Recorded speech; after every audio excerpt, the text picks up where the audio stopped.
Une étude de marché est-elle indispensable en entrepreneuriat?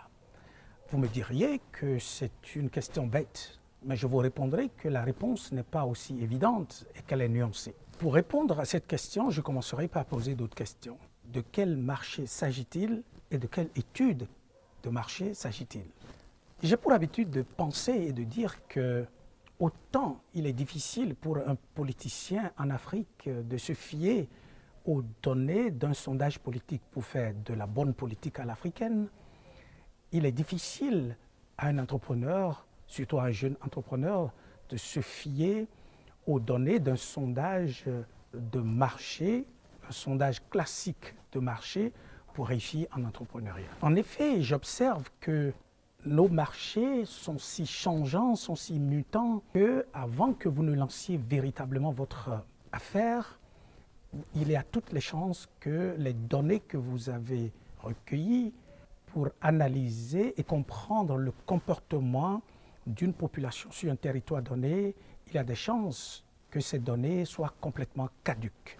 Donc, afin que vous ne tombiez dans la procrastination, c'est-à-dire le fait de remettre toujours à demain le lancement de votre affaire, je recommande non pas une étude de marché classique, une étude de marché théorique confiée à un cabinet d'études qui va vous collecter des données, les analyser pour vous sortir des résultats, mais que vous basez sur ce qu'on peut appeler une étude de marché empirique, basée essentiellement sur l'observation, et vous allez compter sur votre agilité et votre capacité d'innovation pour vous jeter à l'eau et nager. Il n'y a pas meilleure expérience que lorsque vous vous cassez la gueule.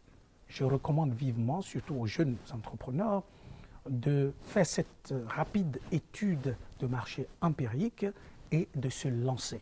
Parce que, comme j'aime le dire, notre plus gros problème en Afrique, et je le pense sincèrement, c'est notre pire capacité d'exécution. En conclusion, aujourd'hui, sachez qu'en entrepreneuriat, lorsque vous avez une idée, sachez que des millions d'autres personnes ont la même idée.